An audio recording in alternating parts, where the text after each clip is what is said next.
Welcome to Humble Beginnings, a podcast where we uncover the unconventional, more relatable paths to success. In this show, we'll share the stories before the C-suites, board memberships, and appointments, the stories of various upbringings, first jobs, career pivots, educational uncertainties, and more. This is the place to hear about their lives from the GovCon executives themselves. We hope you enjoy. Hello, everyone, and welcome back to another episode of Humble Beginnings. I'm your host, Amanda Ziadeh, and our guest today is Brian Price, CEO and co-founder of Kion. Thank you for joining us today, Brian. Hey, Amanda. Thanks for having me. Really excited to be on.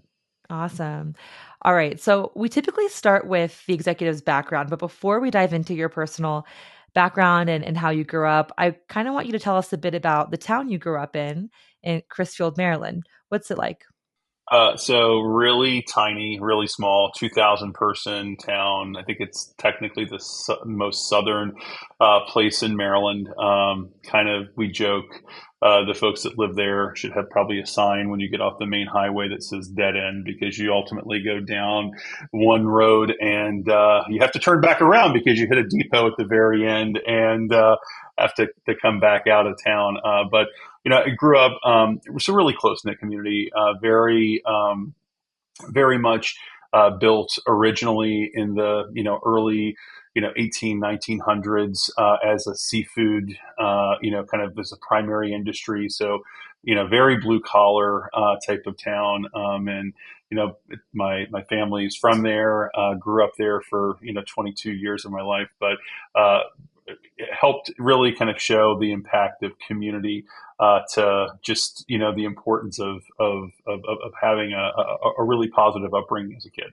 Awesome. So it's not one of the towns you drive through when you're headed to Ocean City or... You have to purposefully take a detour, and it's something that I think everyone should maybe come to for at least a day. You might not need more than a day, but come to for at least a day. What's actually kind of probably more famous now in Maryland, especially for the folks that have been in Maryland, the state cake of Maryland is Smith Island cake, which originates from this island called Smith Island that's right in the middle of the Chesapeake Bay. One of the only ways to get there actually is taking a boat from Crisfield, the town I grew up in. So if you're looking for a step back in time, and it really is a step back in time, come down one day on a trip down the ocean hunt, if you will. Awesome. That's good to know. I didn't realize that was the access point to Smith Island. So that's awesome. It's funny. My high school had about 1,500 people in it. So a town of 2,000, that's small.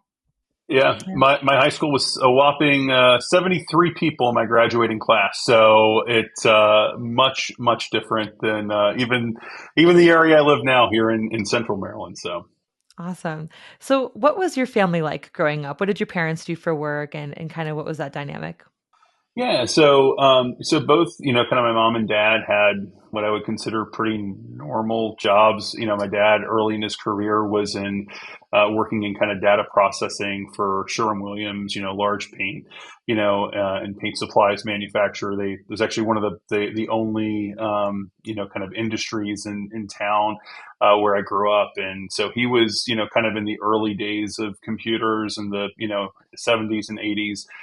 Working in that kind of field. My mom worked for a doctor's office and helped that. So again, a pretty normal upbringing. My dad eventually kind of transitioned into just kind of having his own business, kind of being almost like a carpenter handyman type of thing.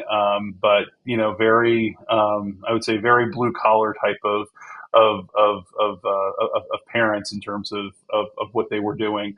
And I was, kind of one of the only people in my immediate family that actually ended up going to college and kind of going from there. So definitely was I think an important part of my upbringing of just seeing, the importance of a good work ethic and seeing how that they kind of shape some of the things that I value in my life today. Mm-hmm. And you started working early too, at 14, for a staple of Crisfield, Maryland. So tell us about your first job. Yeah, so I work for this place again. Another reason, you probably maybe want to come down and visit for one day. This place called Gordon's Confectionery. It's actually just last month celebrated 100 years in business. So it's again 2,000 person town. We serve 700 cups of coffee a day. Also old timey, kind of. Fountain sodas, stirred by spoon. Still to this day, when I visit my parents, I have to get a Gordon's Coke because it's just one of those things. But no, it was a really cool experience when I grew up. And this was going into high school. I would always consider myself a pretty shy kid, pretty introverted, and Gordon's kind of changed that whole perspective and that whole outlook. It helped kind of break me, I would say, a little bit out of my shell to be able to have a conversation and relate to almost anyone. The place opened at 4 a.m. Was the place that all the watermen would come in before they would go out on the water to, go crabbing and catching oysters and things like that. And, it was, the gossip hub of the town. So you got to learn a lot about, everything that was going on. And it was always a joke that, if something happened, Gordon's knew about it 2 minutes later, because it was that kind of hub there in town. So, really cool history of the place too. But, worked there for about 3 years while I was in college. My uncle is actually part owner, and it was just a place where I think I learned one of which that I wanted to do more in life besides work at Gordon's, but number two, just the importance of again going back to community building, a place that does a couple things really well, and that's what stands the test of time. Having and fostering a community, and then also just being kind of that staple that really is that conduit for a community to come together. That's awesome. I'm sure it teaches you a lot about work too at a young age. I mean, getting up at 4 or probably earlier isn't easy for a 15-year-old. So that's tough. It definitely, yeah, no, it definitely isn't. But you also learned a lot of I don't know, just cool stories, history, and things like that. Again, this place had been around since 1924, and went through several iterations before I kind of started working there in the late 90s. And they again so many quirks about the town, the community, and this place where they so I'll tell a brief story. They had a tradition while I was there. They had these two cigar boxes. One was called the live box and one was called the dead box. And they were pictures of all the patrons that had come into the restaurant, and they were categorized by, are they still alive or have they passed away? And it became a thing where, if somebody did pass away, they had like a little ceremony inside of Gordon's, and they took their picture from the one box into the other box into the son of the person that was one of the original owners there. After he passed away, after I think he spent 73 or so years of his life there, retired that tradition, but it's still it's still a cool part of the town's history. And if you go to Crisfield, ask somebody, go to the live box and dead box at Gordon's, they'll know what you're talking about. So That's so cool. It's only something you can have in a small town like that. Won't work anywhere else. only Yeah. exactly only a small town for sure. Cool. So, what were you like in high school in terms of the activities you were interested in, the academic areas you excelled at, things like that? Yeah, no. So I mean,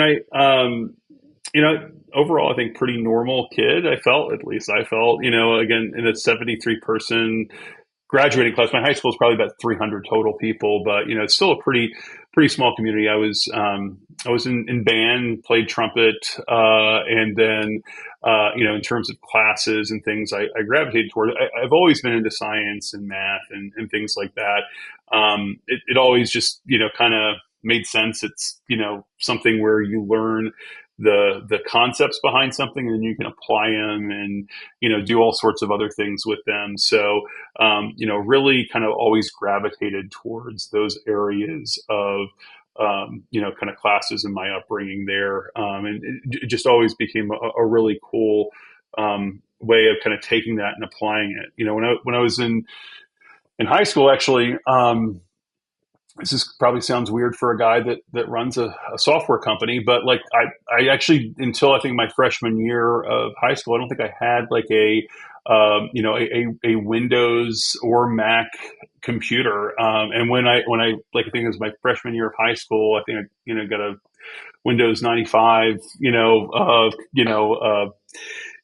computer. And, I don't know, to me, that was like, I don't know, a moment. It just, things started to click a little bit more. Like I really kind of gravitated more toward technology. Just the possibilities of being able to create things, in a software world, to be able to build things and see what happened. It just became kind of this device that opened up, all sorts of potential of the ability to kind of bring things into reality.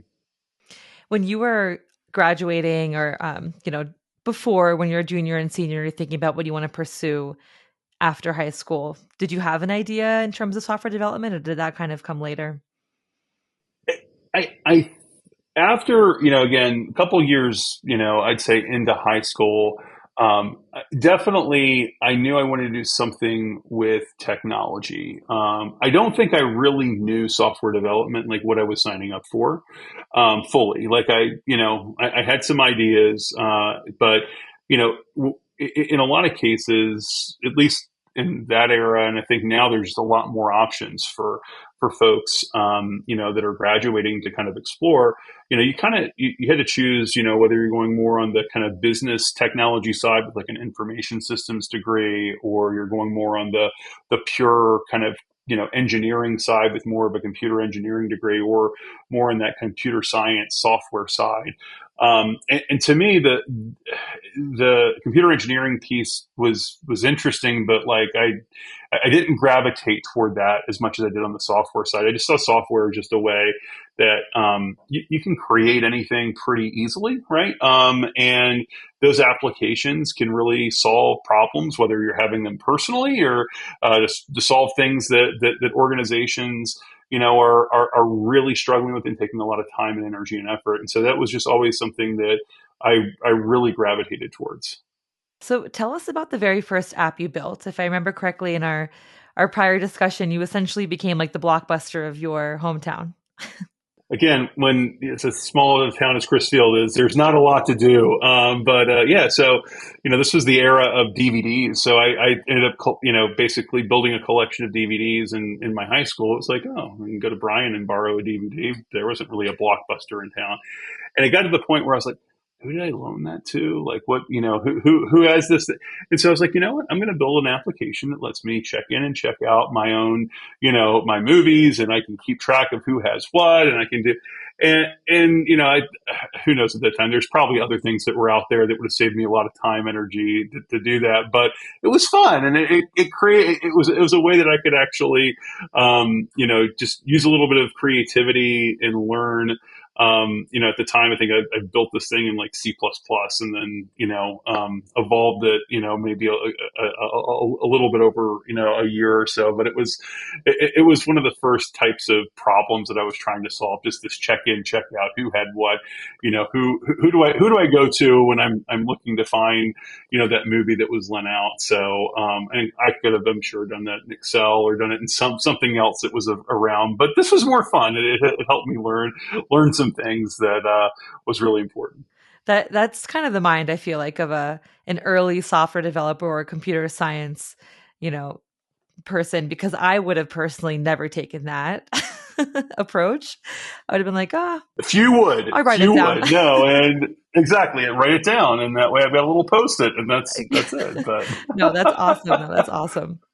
All right, so I'm sure, and it's so cool to think about, because I'm sure one of the challenges of growing up in a small town is that it's not progressing as fast as the towns around it, perhaps technology wise, or like you said, you were using dial-up still and things like that. So how did you personally overcome those small town challenges and dream bigger?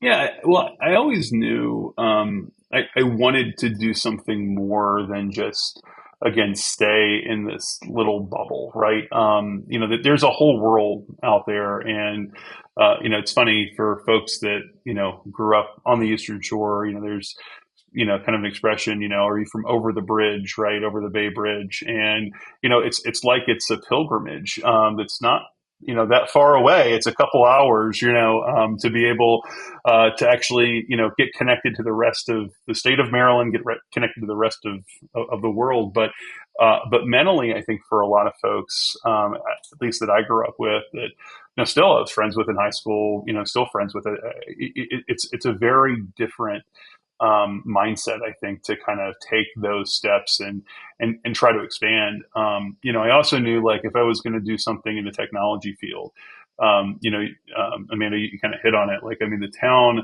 I grew up in, is not the most technology advanced place, right? There's not a huge amount of industry, even in the broader Eastern Shore. If I was going to go into software, you have a few options. You work at one of the local colleges. You're going to work at Wallops Island, which has actually evolved tremendously, honestly, in the past probably 20 years. Purdue Farms, another place that's there, and that's kind of the options, right? Versus you move your life a little bit beyond, and all of a sudden you've got you know infinitely more that you can use to kind of bridge and build and just kind of position your career to hopefully be able to achieve a lot more. And so for me, it became something, while scary as an only child, to kind of leave that bubble. I just saw it as so important to do, to be able to kind of create, just a hopefully better life. So. Mhm. That's awesome. Yeah. And you graduated valedictorian of your class, went off to complete a computer science degree from Salisbury University. What were your plans in college, while having these big dreams, and what were you really working towards during that time?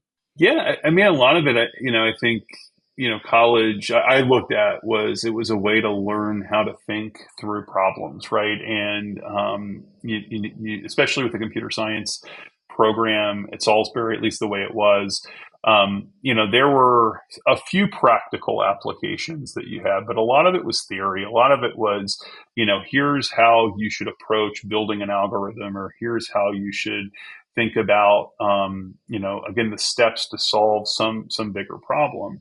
And so, when I was in that program, I wanted to learn as much as I could, and as many areas as I could. What I found was there was a lot of fundamentals that the computer science program offered, by virtue of being in that program. It exposed you to a lot of math as well, to kind of also think through things that I've probably forgotten a lot more than I learned now, 20 years, plus later. What also helped me was they had a program in the Purdue School of Business that was sort of the kind of information sciences program as well, that I got a minor in, that was much more, I would say, business practical applications. There was more around how to use databases, how to build and understand telecommunications, how to do networking, how to, kind of do things that are, I would say maybe not as computationally advanced, but they're much more down to earth about what people really need. And I think that was a good blend for me of just being able to see both the business and the kind of technology side, and how that kind of comes together to make, hopefully, some really cool use cases to solve some big problems. Awesome. And you kind of got some firsthand experience while in college working in the university's IT department. What did that teach you about, the industry and Yeah. work? Hmm. Yeah, no, it was definitely a cool experience. I started out just kind of managing, one of the campus labs around the university, and then over time, and who would have thought that now, like as a company, Kion, we've got about 20 plus universities that now are customers that use our software. But the experience of working in IT, and what it kind of brought an appreciation for about how small, resource constrained, at least Salisbury's, and I think a lot of our university customers' IT teams are, where they have to be masters of a lot of different things, and those vary from one day to another. And then, as I kind of moved up from there, I got to the point where, probably my second more practical application that I ever built was the scheduling app for all the students that would help manage the different labs on campus, so they could, kind of drop shifts, they could see their schedule, they could, really have that as a very interactive kind of experience. And that was also, I think, the first application I ever wrote as a web app too. So that was kind of cool to get that experience too. And so, it was, I think, a great way to take, again, those fundamentals that you learn in a classroom, and through that type of work, through internships and things like that. It's one of the things I'm super big on, helping folks that, are going through college and things like that, like always try to get that practical experience outside of the classroom. It really helped expose me to the things that I ended up really loving when I was starting out my career as an engineer, building web applications and designing web applications and doing things like that. That if I hadn't had that experience through the university IT department, I would have had to discover that some other way, which was really cool. Awesome. So I'm sure most of our listeners already know, but Salisbury is still on the other side of the bridge. So Still on the other side of the bridge, yep. But it's grown. It's really grown. It's something where, seeing now how many of these programs have really expanded is pretty impressive. I was actually about a year ago emailing the chair of the computer science department because she was in this interview, and just hearing about how they've been able to expand and grow the program is really cool. So glad to always see, your alma mater, right, being able to kind of move things forward. yeah, So. it's awesome. So how did you then make your way across, and where did you get your start after college, career-wise? Yeah, so I think that's also one of the things when you grow up in a small town and you have, Salisbury, 6,000 person, kind of university campus. When I was there, not a ton of like, networking opportunities and job fair opportunities and things like that, that were there. So a lot of that was a little kind of creating, kind of your own, opportunities. I remember applying to a bunch of jobs, kind of in that senior, year of college. And I got, kind of my first job offer working, as a government contractor on a NASA program. But I didn't really love the program. I didn't love the fact that it was near Goddard. And I was, at the time, I'd made the decision to live with a buddy of mine, that actually two friends that were in Columbia, Maryland. And so I was like, I didn't really love the commute. But I didn't have another option. So I accepted the offer. And then it was a week before graduation. And I applied to this other web development position at Northrop Grumman. And they finally got back to me and interviewed me. And I liked the location better. I liked the team better.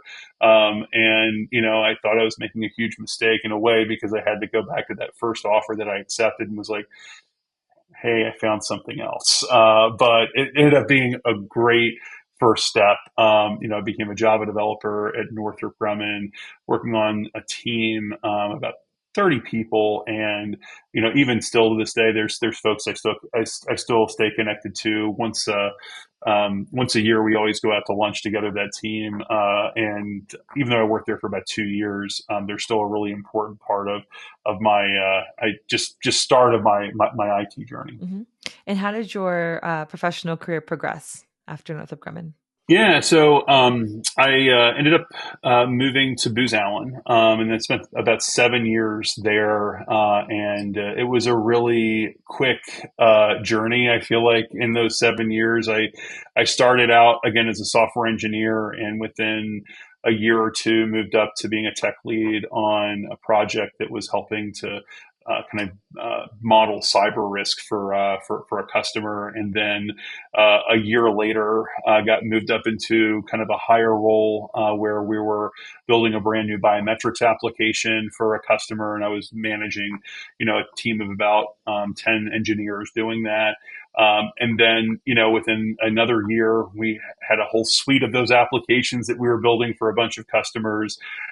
And then it was actually about 2012 when I was working for a partner at the time, and he got really frustrated with how long it was taking to get computing resources inside of Booz Allen, and kind of tapped me on my shoulder and was like, "Hey, I've heard of this thing called Amazon Web Services.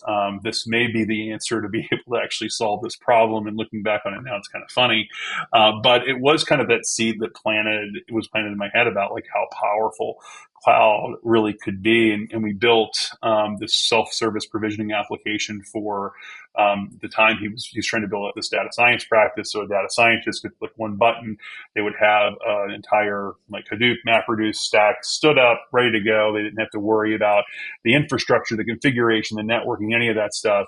And it was really cool to be able to build a team to do that. And so, I think Booz really kind of helped me kind of grow from that individual contributor to really leading teams of folks that were building applications, and seeing what the impact that could make on folks was really cool. And then after that, my next steps were, I left Booz, went to about a 200-person cybersecurity company for a couple years. On the side, me and some friends tried to do the start a startup with your quote quote spare time, which spoiler alert, didn't work as well. We floundered a bit through a couple iterations, but those are also some of the best things to do, to have those lessons learned, to figure out what not to do so you can avoid making those same mistakes again. So Yeah, I mean, failure is part of the journey. You gotta, you do. You have to have it, and exactly, and you can learn from those, and that's the important thing, is that you learn from them, though. So, Was there a moment, during this part of your career when there was a shift in kind of being hands on keyboard to being client customer facing and seeing that difference be made? yeah, no, and I think really it was at Booz Allen when I made that shift. I remember this one customer we were building an application for, and they had gone through about 3 years worth of stops and starts with other companies and engineers to build this application. They had this giant spreadsheet they were using for it was actually cyber risk modeling and assessing things. And their requirements weren't all that complex, I would say, but the approach that people had taken was just wrong. And we sat down with them. At the time when I was at Booz Allen, the team I worked on, we had this concept called concept visualizations that we were doing, which is basically today it's just basically doing like Figma mockups and things like that, where you can kind of walk through, how an application is going to work. Back in those days, there was some wireframing and stuff, but it was not as commonplace. And we always took a very visual approach to that. And never will forget, we had this customer that again had gone through a 3-year journey where he had just, started and stopped and just was still using this spreadsheet based approach. And we showed off like, here's this application that could be, and like the eyeball, like his eyeballs, just like the light bulb went off. It was just like, oh, I'm so excited about like what this could be. And then, a couple months later, we showed him, here's version 1 of this application, and it was even more excited. It's just, I remember him sitting in the back of the room, and it's like hands going up, like, yes, finally, we actually can, hopefully solve this problem that his team had been taking, so many months, longer than what it should be to actually solve. And so that for me, I don't know, like beyond all the other aspects of the work that we do, building tools and building capabilities that people genuinely want to use, that provides, just real benefit and delight for them is worth more than anything else, right? To see that experience come to life and to have folks at the end of the day, see how we've solved the problem. That's the best. That's kind of what interested you in software development. I mean, early on, before you even knew the kind of differences it could make, right? It's cool to see that transformation. Exactly. And again, I think it's finding those customers and finding those opportunities where that can actually happen. Because there are some that are discouraging, but you have to find those ones that do end up, kind of yielding that result. Absolutely. So how did you eventually land at Kion then? Yeah. So I guess this is about 2016. I had gotten a call from a person that I had worked with actually at Booz Allen, and he was describing some of the work that the company that he had joined, as about a 100-person services company in the DoD IC space, was doing with some customers in cloud, and really what it came down to was a lot of the groups that we were at the time the company was working with were trying to get started on their cloud journey. They had a bunch of software engineers. The software engineers wanted to use a bunch of cloud technology. They want to use different services and AWS, Azure, primarily at the time. But there was these concerns about, well, if I give 1,000 or 10,000 developers all this access to all these cloud services, I've got all this cost that could be accrued that I don't know about. The security compliance factors around this, certain services aren't approved for every kind of workload and use case, deploying things outside of certain regions. And there are these, kind of governance kind of problems that were kind of happening over and over again. And that was a services company, and my background was in software. And so it was kind of an investment that the business was looking at of, should we take a step? Should we take some IRAD dollars? Should we build a product to help solve some of these common challenges that we're seeing for these federal customers as they kind of go to the cloud? And we started down that path, building it inside the services company for about a year. We landed our first few customers with CMS, NASA, and some groups within the Department of Defense. And then, about September of 2018, we decided, hey, now we've got what we think is a viable, well, maybe viable, as viable as I guess it could have been at that point, approach to this problem. Let's take the software piece and kind of separate it from the services piece. And I was kind of asked to be the person leading that effort and taking that business, off. And so we started with I think it was a total of 6 people in September of 2018, and now we're a little north of 70, just about 5.5 years later. That's awesome. That's really cool. And you're someone who clearly, like, your parents were in the industry. You didn't grow up around, the Beltway, GovCon companies. So how important were, forming those professional relationships to you for the development of your career? Extremely important. And, it's something where, even to this day, I take, at least a couple, days, I would say a month to try to make sure I'm doing some sort of networking and some event to kind of continue to build that networking kind of group. And I think it's, in doing this business, this type of a business, and again in the DC, the greater DC community, especially in the GovCon community, there's a lot of interconnectedness, and it's been something that I've just found extreme value of, just kind of being able to meet with other folks in other companies, and in some cases, I joke, through WashingtonExec, we've actually, met, quite a few different organizations that, whether we're working with directly or we're, teaming with to go for a potential government customer, opportunity. it's just been a great way to find really purposeful opportunities to build those relationships to the next level. Even going back to Booz Allen, now it was kind of a full circle moment last year. We officially added Booz as a customer of Kion. They're using our product. So it's like that full circle. Hey, I started here as an employee and left and, built a business, and now we actually added them using our product, which I don't know, just a really cool moment. But that initial connection back into Booz Allen, came through the community through WashingtonExec, which was really cool. So That's awesome. And it's funny because usually when I ask this question, like, did you ever think you'd become a CEO, or did you ever aspire to build a company? Most people say no.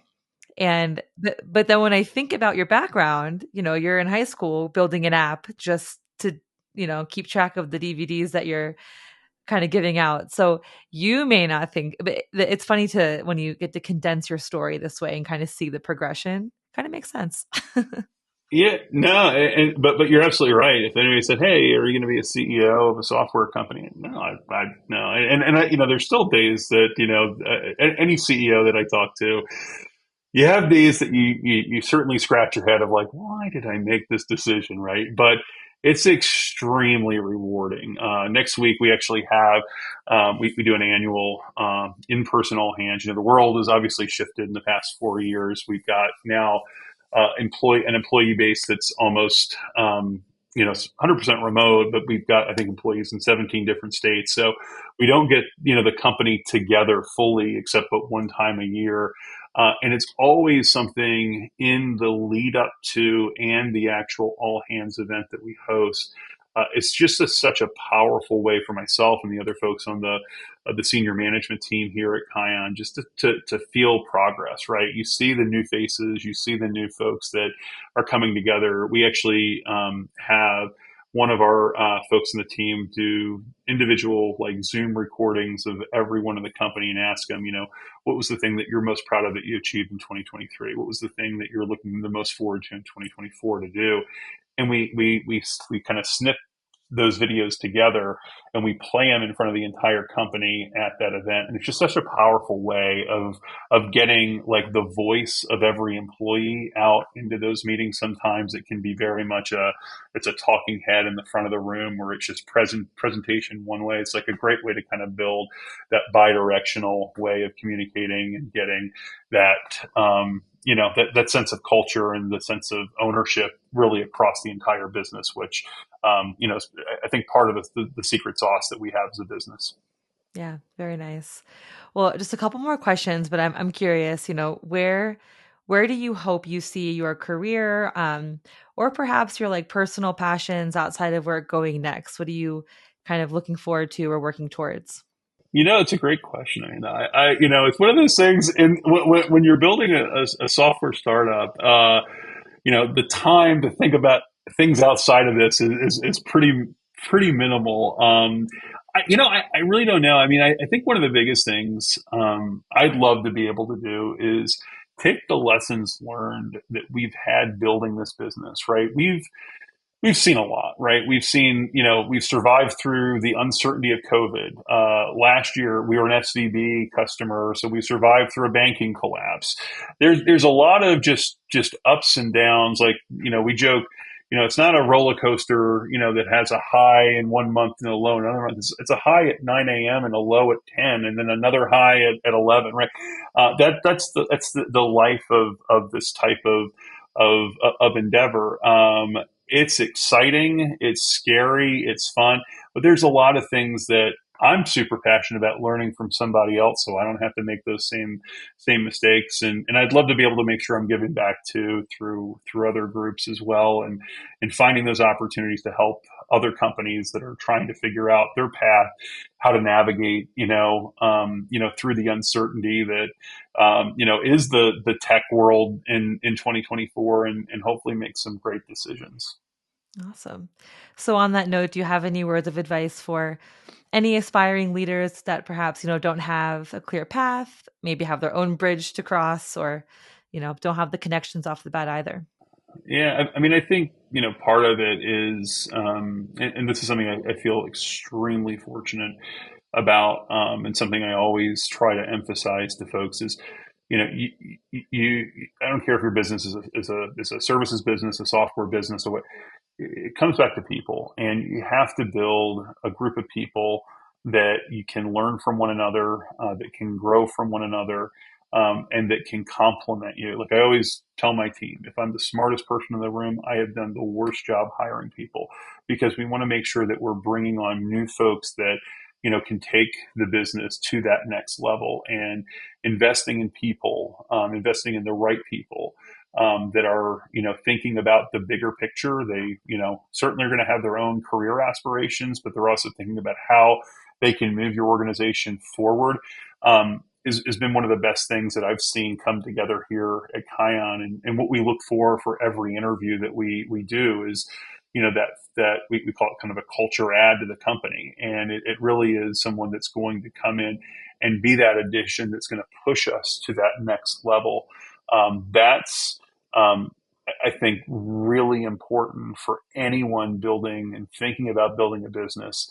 You have to have a great idea. You have to have a market. You have to have those things, but you have to. I find so many folks get caught up in those things, and they don't pay the attention on the people and the culture. And that's going to be part of that foundation that you need to do the best things. When we first started Kion, we sat in a room. We defined, our mission, our vision, our values, not just me saying that. That was those initial 6 people sitting in a room, and we did that together. And that became a foundation that we built our entire culture on and our entire business around. And, I think that's just, one bit of advice I'd give to anybody thinking about doing this. Like, think forward on those things. Again, the business, there needs to be a business model there. But, people are what's going to drive the business forward. Absolutely. Well, that's a great note to end on. Brian, thank you so much for sharing your story, your perspective. I think everyone driving to the Eastern Shore this summer should probably take a little detour, get a little cup of coffee from Gordon's. At least try it out. Buyer beware, But no, it will be a step back in time, and then hopefully some memories that will last forever. Awesome. Beautiful. Well, thank you so much for being here today and for sharing your story with us. I appreciate it. Thanks, Amanda, for having me. Do you know an executive in GovCon with a humble beginning? We'd love to share their story. Shoot us an email telling us a bit about them, and maybe one day you'll hear them on Humble Beginnings. You can reach us at media@WashingtonExec.com.